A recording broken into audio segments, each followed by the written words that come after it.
हे friends, मैं Lakshmi LPS academy journey to excellence में आपका बहुत स्वागत करती हूँ। जैसा कि आप जानते हैं, हमारा हिस्ट्री का सीरीज चल रहा था जिसमें हम लोग कर रहे थे वैदिक पीरियड, है ना। 1500 बीसी में हड़प्पा संस्कृति का लोप हो जाता है, एकदम ही समाप्त हो जाती है भारतीय उपमहाद्वीप से। और 1500 में एक नई संस्कृति, एक नई सभ्यता का उद्भव होता है उसी सप्त सिंधु प्रदेश में। इनकी जो जीवन शैली होती है, इनका जो रहन सहन होता है, वो बिल्कुल भी उनसे मेल नहीं खाता। किनसे? हड़प्पाइयों से। इनकी जानकारी भी खुदाई से नहीं बल्कि इनकी जानकारी वेदों से मिलती है। तो मैं ये बोलूं कि वैदिक संस्कृति के जो निर्माता है वो आर्य है, और इनको हम लोग देखते हैं बहुत अच्छे से। ठीक है, हमने ऋग्वेद कर लिया था।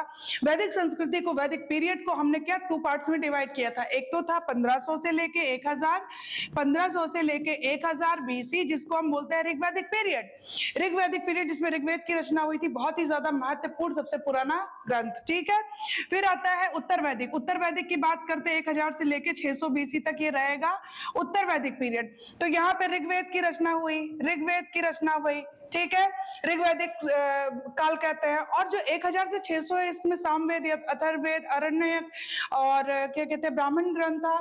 ठीक है, और सामवेद, यजुर्वेद, अथर्ववेद, इन सब वेदों के, बाकी तीनों वेदों की और जो उपनिषद है, आरण्यक है, उन सब की रचना हुई थी 1000 से 600 बीसी में। इसमें जो जीवन था वो अलग था, इसमें अलग होगा। मतलब कि वैदिक काल में अलग है, उत्तर वैदिक काल में अलग होगा। तो जिस तरीके से कैसे कैसे चेंजेस आते हैं वो देखते जाते हैं हम लोग।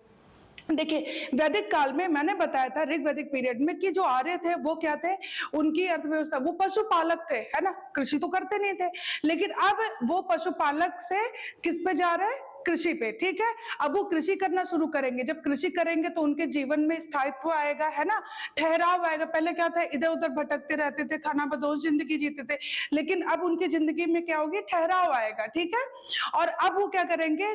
कच्ची ईंट जो होती है उसके घरों में रहना शुरू कर देंगे, जो कि लकड़ी के खंभों पर मतलब टिकी हुई होगी। ठीक है, जिसे टाटी बोलते हैं। ओके, तो देखते हैं किस तरीके से चेंजेस आते हैं। इनकी जो महत्वपूर्ण जो पशु था वो क्या था? गाय था। कितनी इंपॉर्टेंट है ना, अघन्या शब्द याद आया? ठीक है, और गाय के लिए तो लड़ाइयां हुआ करती थी, दक्षिणा की वस्तु। ठीक है, संपत्ति की इकाई जिसके पास था, अगर गाय है तो वो सबसे ज्यादा रिच माना जाता था, वो धनवान माना जाता था।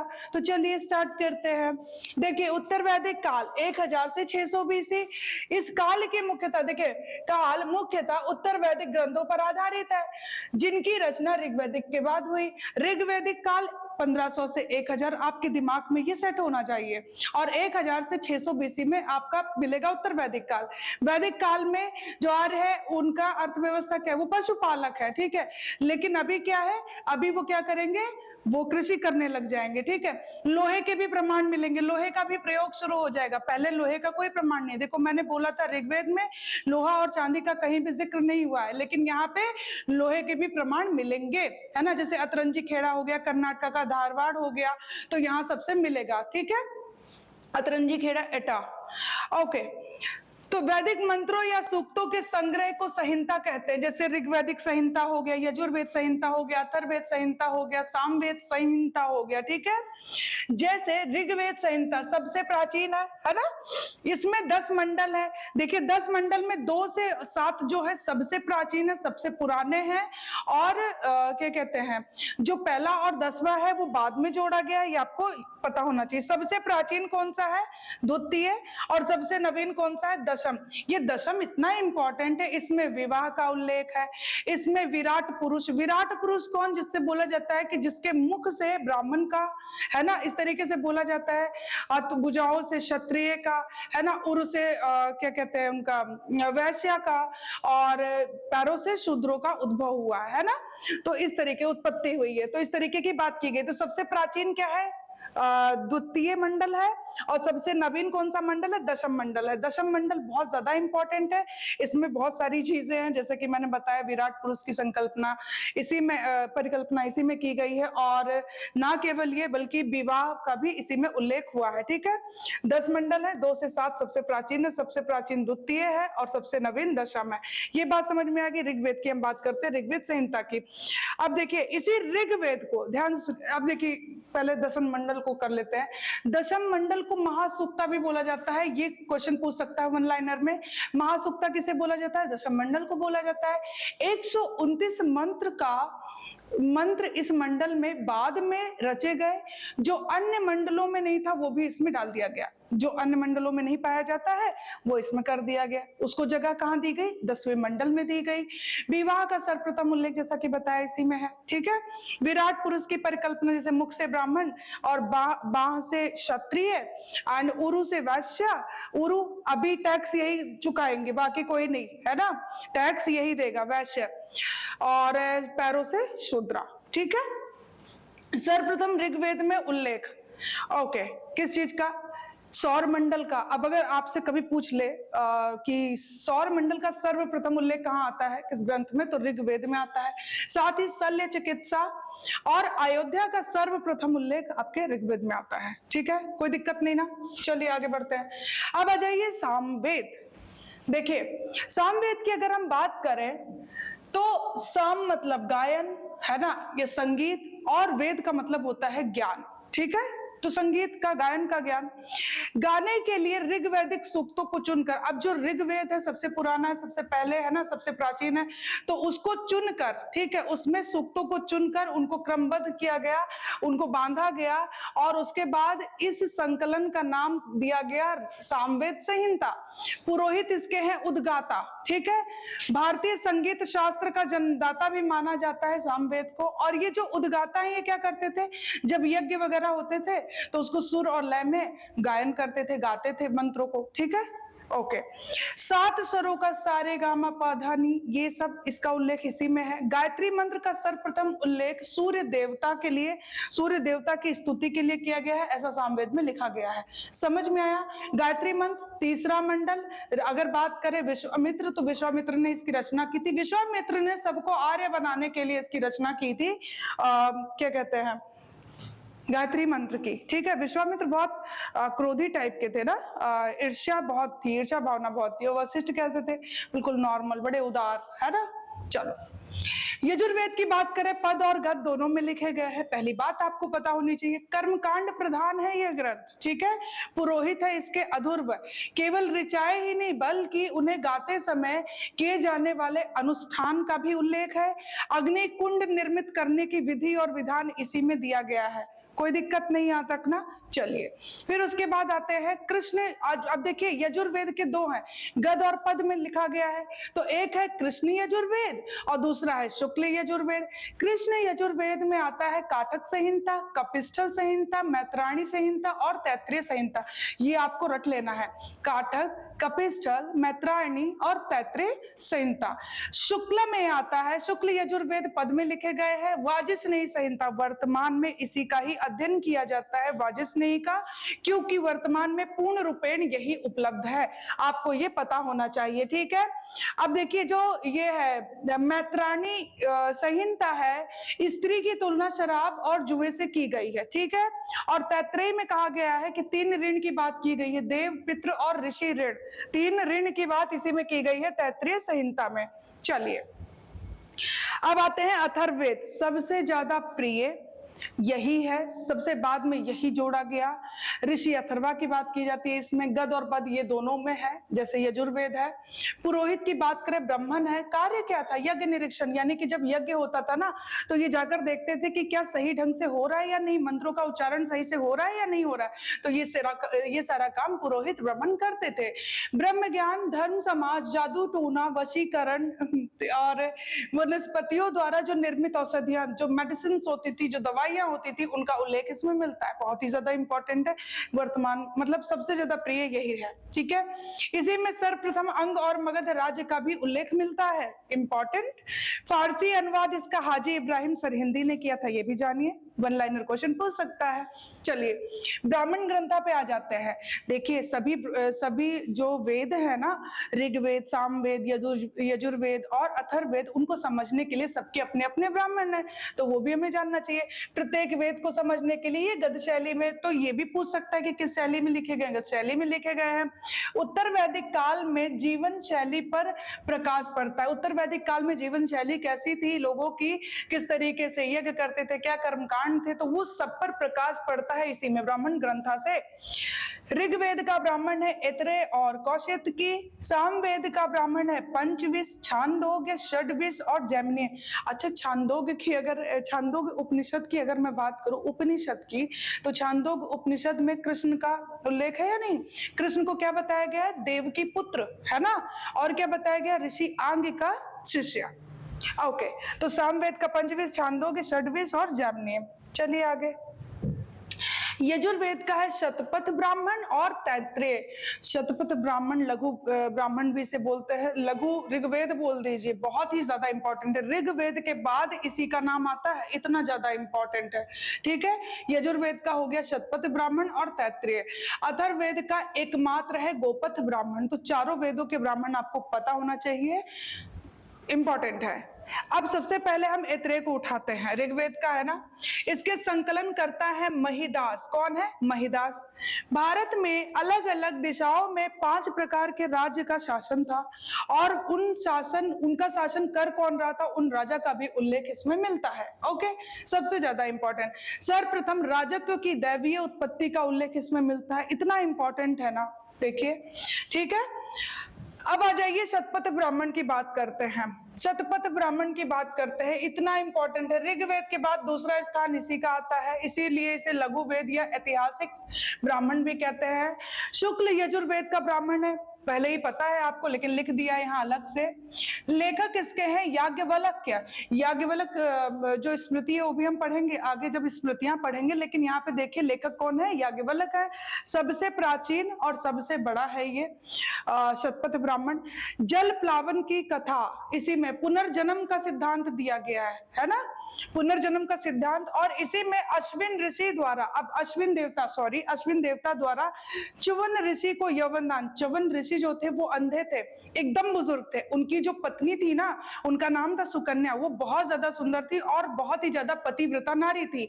च्यवन ऋषि ने उनको यवनदान दिया, उनके मतलब जो पति थे, ठीक है, सुकन्या के, जिनका नाम था च्यवन, ठीक है।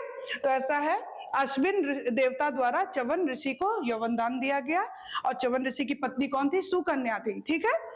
राजसूय यज्ञ विस्तृत वर्णन। अब राजसूय यज्ञ किस तरीके से होता है उसका विस्तृत वर्णन दिया गया है। उत्तर वैदिक काल में राजा का राज्याभिषेक राजसूय यज्ञ द्वारा होता था। ये कई बार पूछा गया, और वैसे भी पता होना चाहिए, पूछ ले कौन से यज्ञ द्वारा होता था राज्याभिषेक, तो आपको पता होना चाहिए राजसूय यज्ञ द्वारा, ठीक है। विदेव माधव की कथा जो है उसका उल्लेख भी इसमें मिलता है। आर्य संस्कृति का विस्तार इसमें लिखा गया है विदेव माधव में। आर्य संस्कृति का विस्तार सप्त सैंदों से लेकर सदा नीरा नदी तक था। आप लोग मुझे बताओगे सदा नीरा किसको बोलते थे, कौन सी नदी को? ठीक है, चलो। 24 बैलों द्वारा जोते जाने वाले हलों का उल्लेख किसमें है? शतपथ ब्राह्मण में है। कृषि संबंधित कुछ शब्द आए हैं, तो ये आपको पता होना चाहिए, जुताई, बुआई, कटाई और मड़ाई, रट लीजिएगा इसे। सीता के पिता और विदेह राजा जनक ने हल चलाया, और आपको पता है कृष्ण के भाई बलराम ने भी, है ना, ठीक है। अब देखिए ब्राह्मण ग्रंथ की अगर हम बात करें तो 1000 से 600 में उत्तरी गंगा मैदान में रचे गए, ये आपको पता होना चाहिए, ठीक है। 1000 से 600 बीसी, क्योंकि आपको पहले ही बताया कि भाई 1500 से 1000 आपका ऋग्वैदिक पीरियड रहता है, उत्तर वैदिक 1000 से 600, जिसमें रचना होती है बाकी सब ग्रंथों की, जैसे हो गया यजुर्वेद, हो गया सामवेद, अथर्ववेद और ब्राह्मण ग्रंथ, उपनिषद, आरण्यक वगैरह। लगभग 700 स्थल पीजीडब्ल्यू के अस्तित्व, धूसर दुभान अस्तित्व का पता चलता है, और लोहे के हथियारों का भी यहां से पता चलता है, ठीक है। लगभग 1000 बीसी में लोहा कर्नाटक के धारवाड़, देखिए कर्नाटक का जो धारवाड़ है उससे आप लोग खूब वाकिफ हो गए, पहले बहुत सारी वीडियोस आ चुकी हैं खनिज पर, ठीक है, नहीं देखे हैं तो देख लीजिएगा।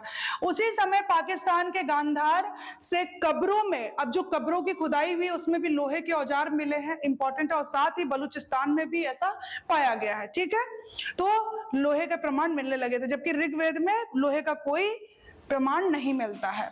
चलिए 800 बीसी की अगर हम बात करें तो पश्चिमी उत्तर प्रदेश आमतौर पर लोहे का प्रयोग यहाँ पे होने लगा था, ठीक है।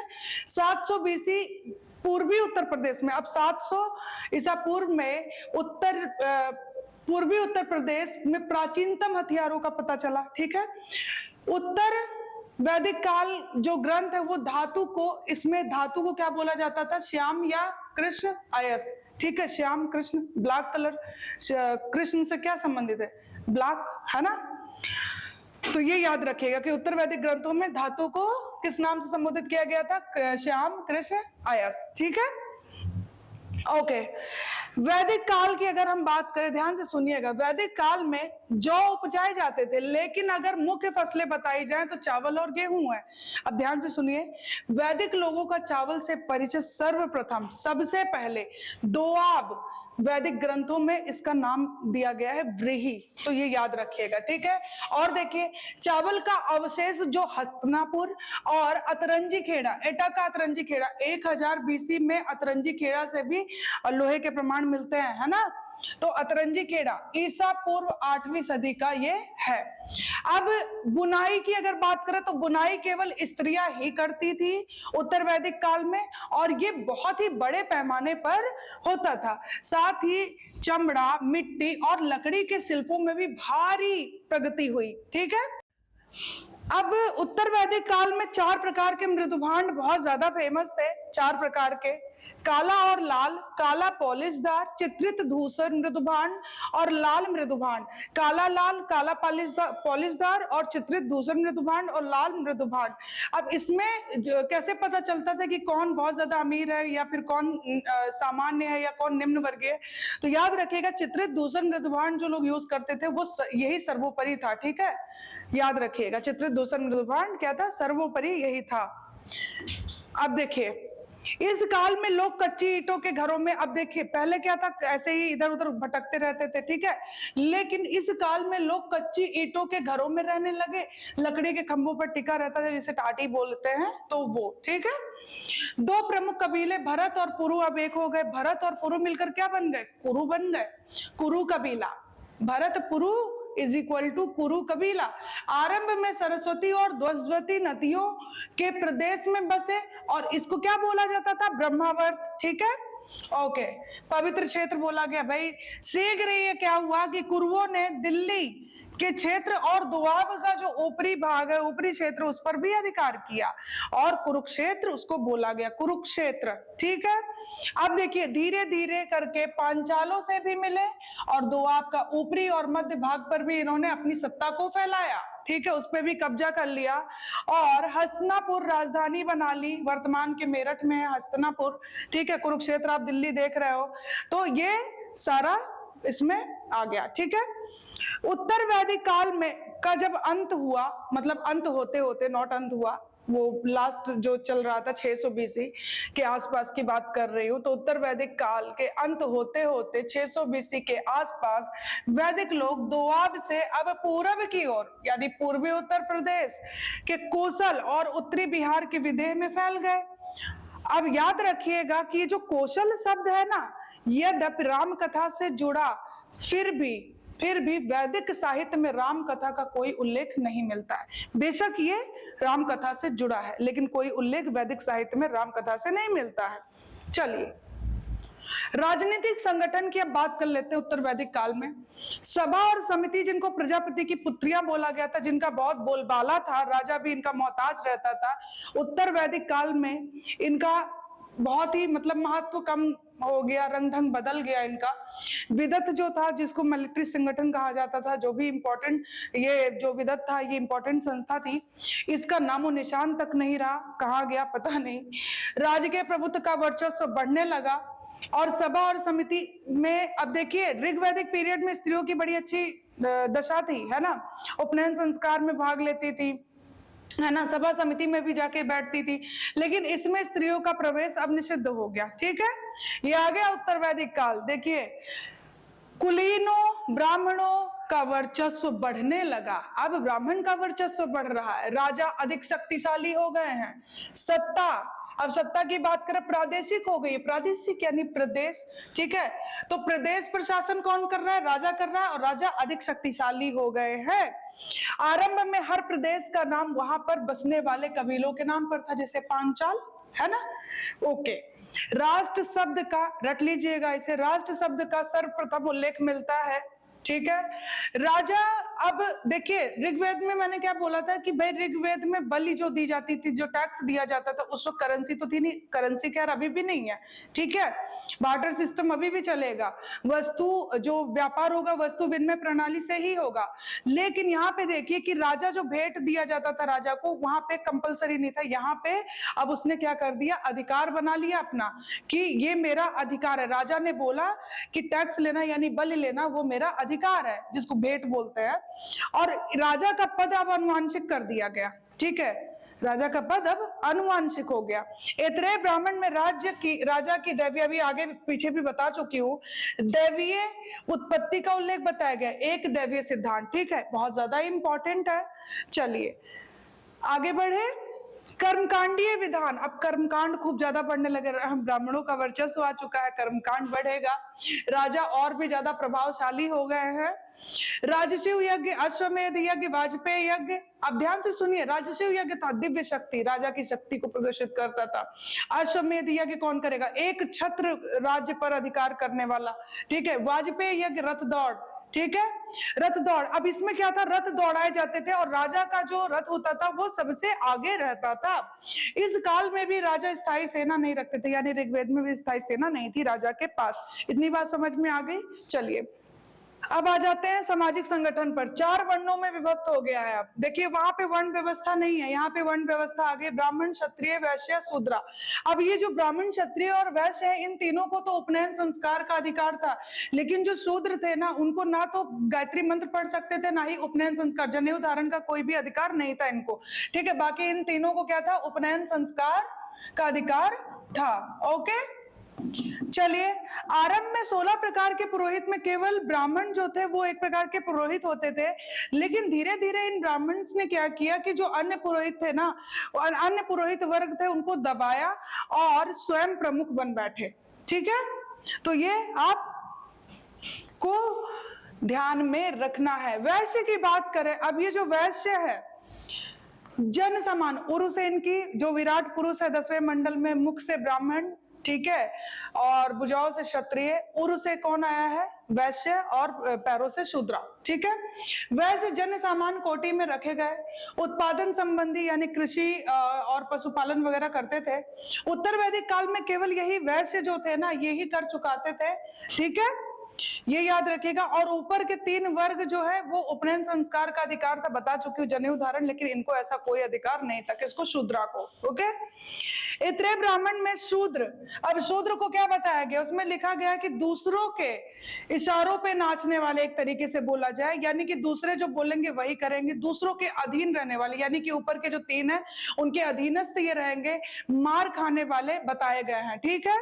तो इस टाइप के इनके बारे में बताया गया है। शिल्पियों में बताया गया है कि रथकार का बहुत ही उच्च स्थान था और यज्ञोपवीत का अधिकार था। कहने का मतलब यह है यज्ञोपवीत का कि उपनयन संस्कार का।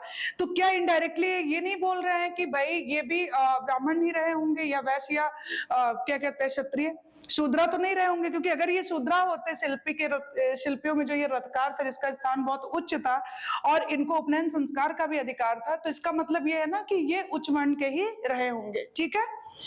ओके, अब आते हैं राज परिवार पे। ज्येष्ठाधिकार का यानी कि जेठ पुत्र जो है उसी को ही क्या बनाया जाएगा, उत्तराधिकार दिया जाएगा। इंपॉर्टेंट। अब स्त्रियों के स्थान की बात करें तो पुरुषों से नीचे यानी कि पुरुषों के अधीनस्थ मानी गई हैं, ठीक है। स्त्रियों को यहाँ पे स्थान क्या दिया गया।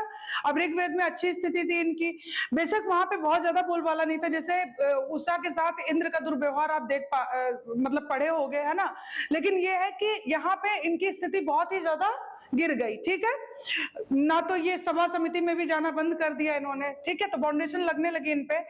अब देखिए गोत्र प्रथा स्थापित की गई। गोत्र प्रथा की अगर बात करो तो गोष्ठ अथवा वह स्थान जहां समूचे कुल का गोधन पाला जाता था, उससे ये इसका तात्पर्य है गोत्र प्रथा का। और एक ही गोत्र में विवाह वर्जित था, ये भी याद रखिएगा, ठीक है। एक ही गोत्र में विवाह नहीं किया जा सकता था, ये याद रखिएगा। चलिए आगे बढ़ते हैं। तो देवता अनुष्ठान और दर्शन देख लेते हैं उत्तर वैदिक काल में। देखिए उत्तर वैदिक काल में उत्तरी दोआब ब्राह्मणों के प्रभाव में था, जो आर्य संस्कृति का केंद्र बन गया। ऋग्वैदिक काल में क्या था, इंद्र और अग्नि, है ना, इन सबको बहुत महत्व था। लेकिन यहाँ पे देखिएगा कैसे सारी चीजें चेंज होंगी। उत्तर वैदिक काल में उत्तरी द्वार पर ब्राह्मणों का प्रभाव हुआ और ये क्या हुआ, आर्य संस्कृति का केंद्र बन गया। देवताओं में जो इंद्र और अग्नि है ना, वो प्रमुख अब नहीं रहे। आपको पता है 250 1028 में 250 सूक्ता इंद्रा को समर्पित है, 200 अग्नि को, 47 वरुण को। अब इनका महत्व रहा नहीं। इनकी जगह वैदिक देवमंडल में सृजन के देवता जो है प्रजापत, उनको सर्वोच्च स्थान दिया गया। गौड़ देवताओं में पशुओं के देवता जो रुद्रा हैं, उन्होंने इस काल में महत्व पा ली। अब देखिए विष्णु पालक और रक्षक आज भी हैं, है ना, पालनहार वही है। चलिए अब लोगों ने स्थायी जीवन जीना शुरू कर दिया, ठीक है, कृषि वगैरह कर रहे हैं, ठीक है। मूर्ति पूजा आरंभ के कुछ साक्ष्य मिलने लगे हैं। पूषण पशुओं की रक्षा करने वाला, अब जो पशुओं की रक्षा करने वाला पूषण है ना, अब वो शूद्रों के देवता बन गए। कब, उत्तर वैदिक काल में। इंपॉर्टेंट, ऋग्वेद युग पशुपालक सारी आर्य जाति का मुख्य व्यवसाय था, है ना। जितने भी आर्य जाति थी वो क्या करती थी,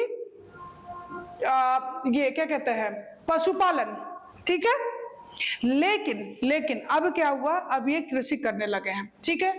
सार्वजनिक यज्ञ की बात करें, राजा प्रजा के साथ ही सार्वजनिक यज्ञ करती थी, और जो निजी यज्ञ किए जाते थे वो अपने अपनी फैमिली के साथ वो लोग अपने घरों में करते थे। यज्ञों में उत्तर वैदिक काल में पशु बलि की बहुत ज्यादा प्रथा होगी, मतलब पशु बलि बहुत ज्यादा अंधाधुंध करने लगे, ठीक है। अब पशु बलि जब बढ़ रहा है, ठीक है, तो पशुधन कम होगा ना, ठीक है। दक्षिणा सामान्य, जैसे गाय, दासियां और साथ ही सोना, कपड़ा और घोड़े भी दिए जाने लगे। देखिए ऋग्वैदिक काल में गाय दक्षिणा की वस्तु थी ना, यहाँ पे भी गाय, दासियां और साथ ही सोना, कपड़ा और घोड़े भी दिए जाने लगे। याद रखिएगा, ना तो ऋग्वेद में और ना ही उत्तर वैदिक काल में भूमि दान का कोई भी ये नहीं मिलता है उल्लेख, ठीक है, भूमि दान का प्रमाण नहीं मिलता है। चलिए उत्तर वैदिक काल में नगर शब्द आया तो है, लेकिन इस काल के अंतिम दौर में मंद आभास मिलता है। अंतिम दौर कौन सा होगा, 600 BC, ठीक है। जैसे हस्तिनापुर और कौशाम्बी तो वैदिक काल के अंत में महज गर्भावस्था वाले नगर है। आदि नगर इनको बोलते हैं, प्रोटो अर्बन साइट भी बोल सकते हैं, ठीक है।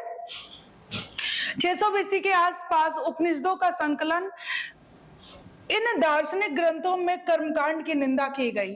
अब इन दार्शनिक ग्रंथों में क्या किया गया, कर्मकांड क्या, ये जो पशु बलि वगैरह दिया जा रहा है, इस पर क्या, इसकी घोर निंदा की गई। उपनिषदों में कहा गया है कि अपनी आत्मा का ज्ञान प्राप्त करना चाहिए और ब्रह्म के साथ अपनी आत्मा का संबंध जानना चाहिए, ठीक है, उपनिषदों में बोला गया है। चारों वेदों के अपने उपवेद भी हैं, उनको भी जानना चाहिए। जैसे ऋग्वेद का है आयुर्वेद, सामवेद का है गंधर्व, और यजुर्वेद का है धनुर्वेद, और अथर्ववेद का है शिल्पवेद। Important, okay. अब देखिए आरण्यक ग्रंथ जो जंगलों में पढ़ाए जाने लगे, ठीक है, जंगलों में लिखे गए। अब देखिए आरण्यक जो ग्रंथ है, ब्राह्मण ग्रंथ का अंतिम भाग है। ये दार्शनिक रहस्यात्मक विषयों का वर्णन किया गया है। इसमें वर्णन की अगर बात करें, चिंतनशील, इसमें वो कर्मकांड वगैरह नहीं है, यज्ञ वगैरह नहीं है, इसमें है कि चिंतनशील ज्ञान, इन सबको अधिक महत्व दी गई है। तो ये आपको पता होना चाहिए, ठीक है। तो हमने उत्तर वैदिक काल भी बहुत अच्छे से कर लिया कंप्लीट। मिलते हैं नेक्स्ट वीडियो में। Thank you so much.